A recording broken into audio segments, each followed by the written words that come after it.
नमस्कार, आदाब, सत श्री अकाल, जय भीम, जोहार। मेरा नाम है नवीन कुमार। यह जम्मू कश्मीर की विधानसभा है जहां ईरान के पूर्व supreme leader Ayatollah Ali Khamenei की मौत को लेकर जोरदार प्रदर्शन हुआ। नेशनल कॉन्फ्रेंस के नेता खामनेई की तस्वीर को लेकर सदन के अंदर पहुंच गए और समर्थन में भारी नारेबाजी की। नेशनल कॉन्फ्रेंस के नेताओं ने खामनेई के पोस्टर लहराए और इजराइल मुर्दाबाद और अमेरिका विरोधी नारे लगाए। कार्रवाई नहीं चलेगी क्या? बैठिए बैठिए बैठिए। नेशनल कॉन्फ्रेंस के विधायक तनवीर सादिक ने मांग की कि नरेंद्र मोदी को आयतुल्लाह अली खामनेई की हत्या किए जाने की निंदा करनी चाहिए। आपको बता दें कि खामनेई की हत्या के बाद नरेंद्र मोदी ने उनके सम्मान या श्रद्धांजलि में एक ट्वीट तक नहीं किया था।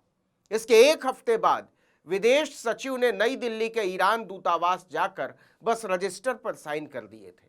अब इसके एक महीने बाद उमर अब्दुल्ला की पार्टी नेशनल कॉन्फ्रेंस ने बाकायदा विधानसभा में कहा है कि हम ईरान के साथ खड़े हैं। ईरान के सुप्रीम लीडर आयतुल्लाह खamenei साहब, उनके कई साथी और करीबी रिश्तेदारों को शहीद किया गया।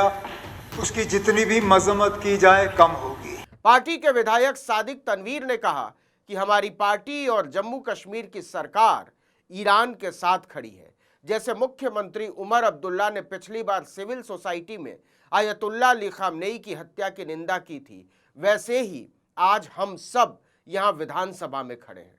उन्होंने कहा, हम समझते हैं कि जिस तरह से खामनेई को मारा गया, किसी भी देश को दूसरे देश पर हमला करने का कोई हक नहीं है।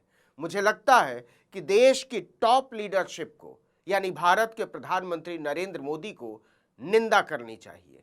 हम ईरान के लोगों का समर्थन कर रहे हैं। हम समझते हैं कि जिस तरीके से आयतुल्लाह सैयद अली खामेनेई साहब का कत्ल हुआ, जिस तरह उनको शहीद किया गया, किसी भी मुल्क का कोई भी हक नहीं बनता है किसी मुल्क के ऊपर हमला करना, और एक मजहबी लीडर को बे तरीके से जिस तरह मारा गया, वो हम उसकी निंदा करते हैं। ईरान को लेकर जारी नारेबाजी के बीच मुख्यमंत्री उमर अब्दुल्ला ने कहा कि ईरान पर यह युद्ध थोपा गया है, मानवता की हत्या की गई है, इसकी हर तरह से मजम्मत होनी चाहिए।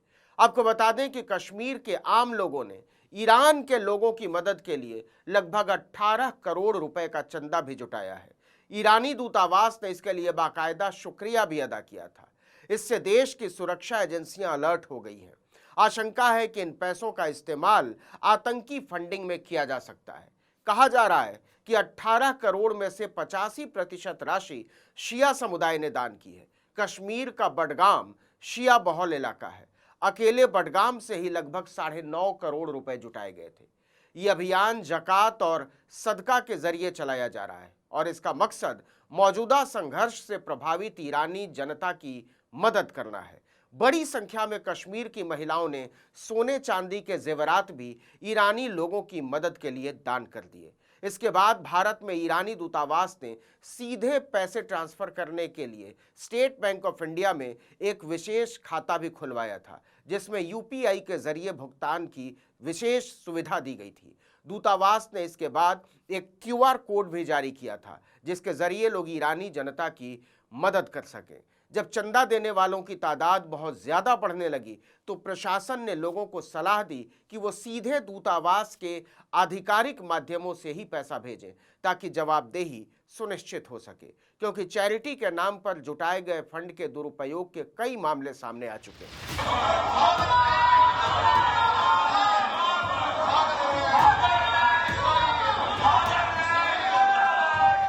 इस बीच विधानसभा में कांग्रेस और बीजेपी नेताओं के बीच धक्का मुक्की का वीडियो भी सामने आया।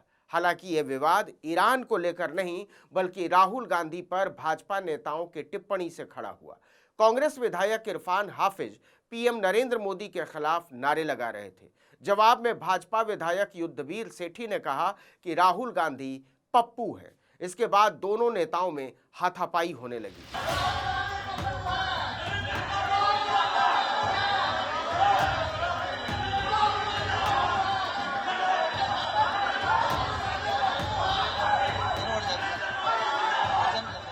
भारी हंगामे की वजह से विधानसभा की कार्यवाही स्थगित करनी पड़ी।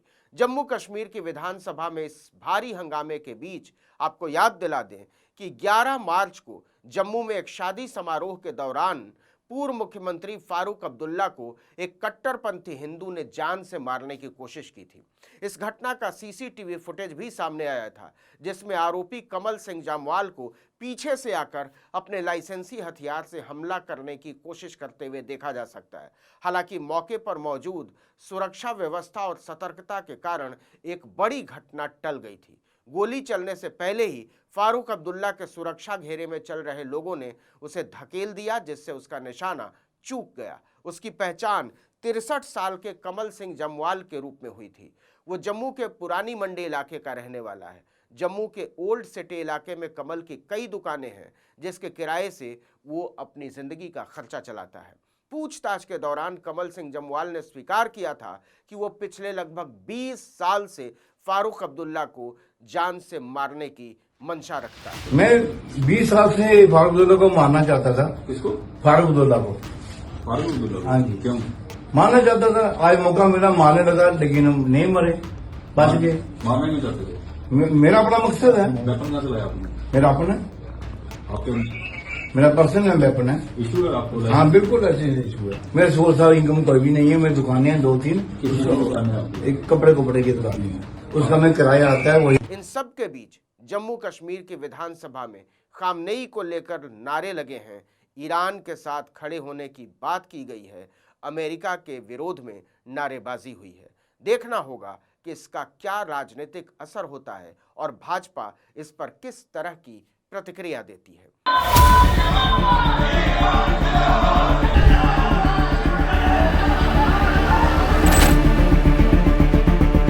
ये आम मामला नहीं है। नीचे बैठे।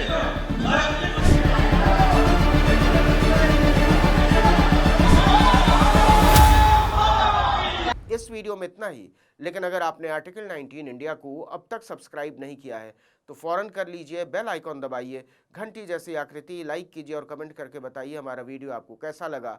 हमारा ट्विटर हैंडल है article19_India और मेरा ट्विटर हैंडल है नवीन जर्नलिस्ट। नमस्कार।